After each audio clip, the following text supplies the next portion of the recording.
What a beautiful day. I'm sitting outside enjoying no wind. If you know anything about Kansas, especially the part of Kansas that I'm in, it seems to be windy all the time. And so when we have days like this, when it's virtually no wind, I like to come outside and sit if it's not too hot or too cold. And today is just perfect. I'm working on the Purl Soho, I believe it's called the Simply the Best cardigan for babies and toddlers. The Heirloom cardigan, I think is what it's called. Well, I don't have the cover page. I think it's the Heirloom cardigan. And I'm working on baby boys right now. And I am this far. I've got the back and a partial left sleeve. I've got the whole right sleeve. I am finished with the V-neck. This is really hard and awkward the way I'm holding it. I finished the V-neck, and now I'm just finishing the front right panel.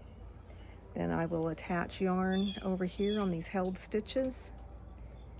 I'll finish this sleeve and this side of the V-neck,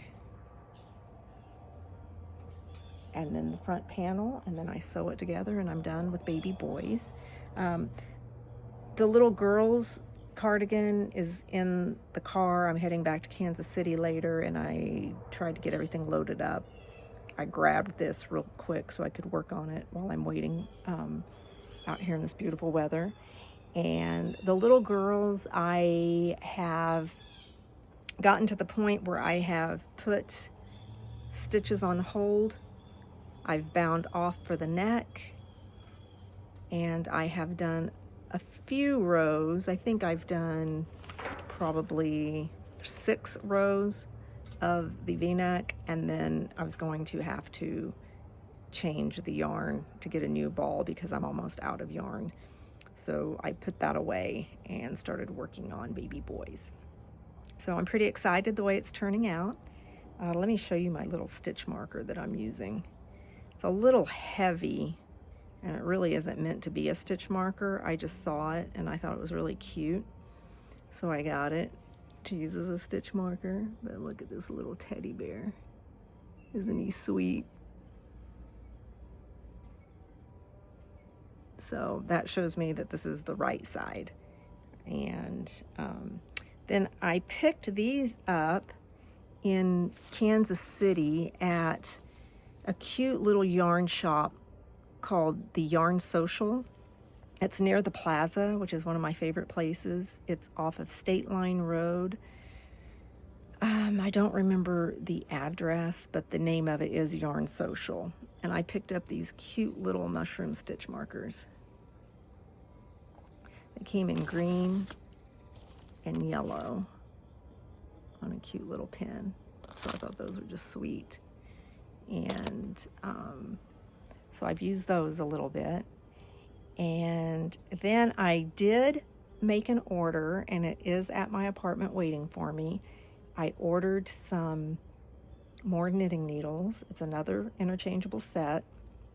This time it's shorties, and I did not have the stomach to spend the money for the Chagu, and I'm probably going to regret that. But I just wanted, there's a few projects I've been wanting to work on, and I need the shorties.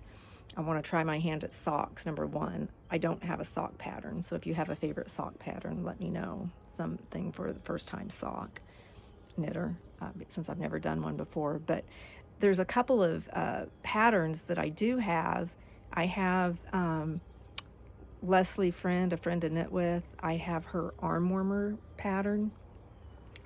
And the reason why I wanted these shorties is because I've tried to use magic loop. I think that's what it's called, when you use a long cord on interchangeable needles and then you knit half the stitches on one side and knit the other half on the other. It really confuses me when I've done that, and I've messed up before. The other way to do those small circumference knits is with, and the name is escaping me now, the double pointed needles. or they're shorter and you use three, have them on separated on three different needles, and then you take a fourth needle and knit off. And not surprisingly, I get really confused on that too. I've tried doing it and I'm not sure what I do wrong. So I think if I have some shorties on a short cord, hopefully that's going to work for me. And I also have a pattern that I want to make from Kate Celine. She has not had a video on YouTube in a really long time. She's from England. She sits underneath a staircase and her designs are very, very colorful. And I have a couple of her patterns that I want to make. I have the capelet, which is a little cape, and to start out, you're supposed to use either the double pointed needles or the magic loop cord for the neck circumference, and then you knit into the little capelet. I think it's going to be similar to the Leslie Friend shawl or capelet. I can't remember now what she calls it. It's going to be similar to that, but Kate Celine's are so colorful and fun. So I thought I would pick out some really fun colors and try and make one in her spirit, the way she has hers.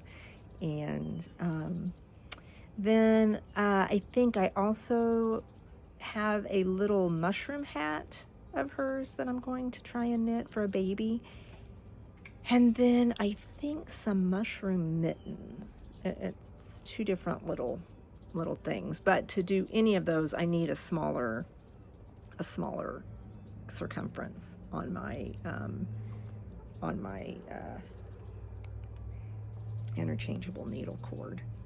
So well, I hope you've had a beautiful day. I listened to the Chiefs game on my phone, and yay, we won. Sorry if you're a Baltimore Ravens fan, but we needed a win, and that's really fun.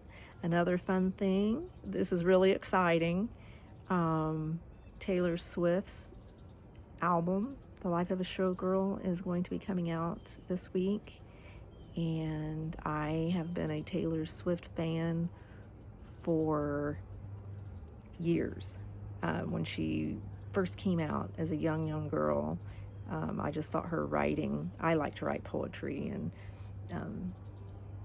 things like that, and her writing is incredible.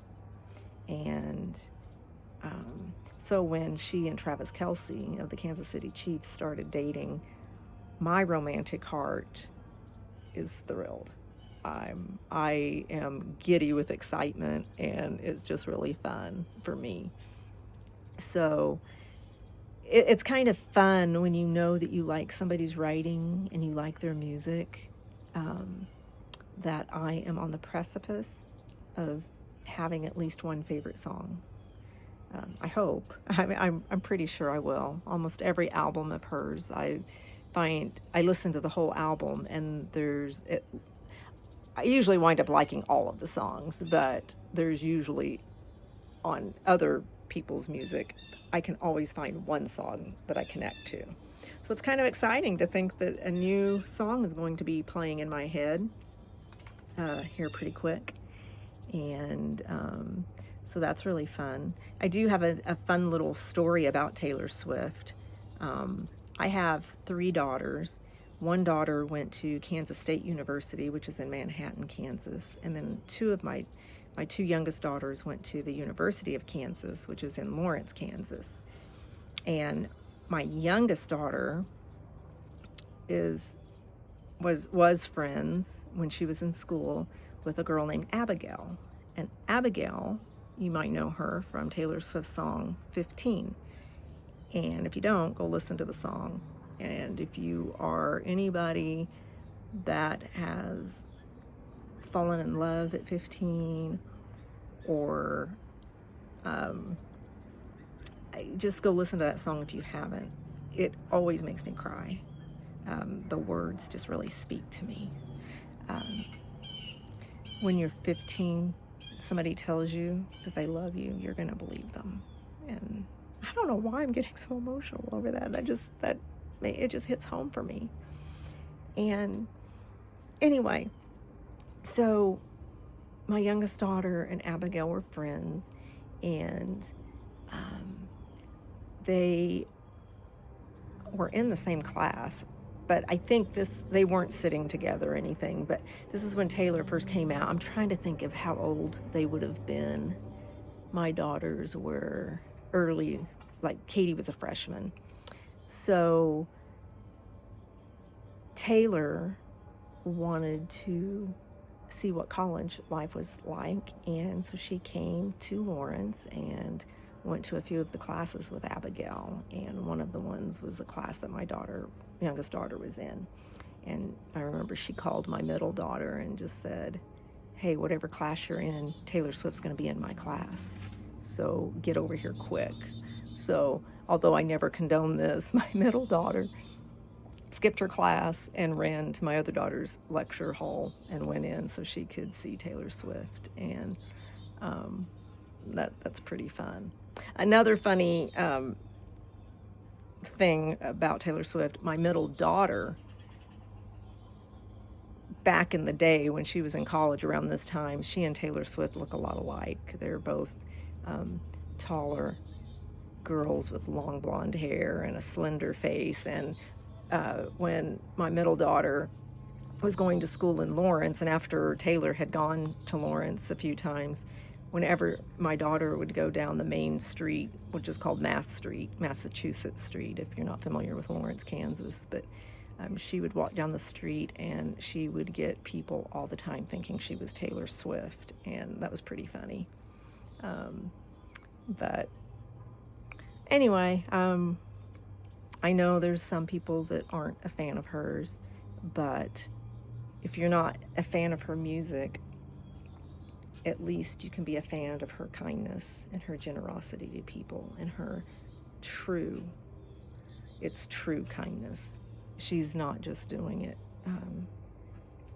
as an act.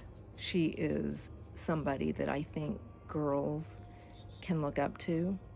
I think a lot of people can look up to her and see how to handle other people and situations. And I mean, this goes, I'm going to get myself in trouble if I start talking about this, but I think we all should be more kind. And kindness starts with us. And it's a choice. Sometimes it's hard. And sometimes you just want to say something horrible and awful. But it's just best to choose kindness. So, well, if you've made it this far, thank you so much for watching. And I hope you have a beautiful day.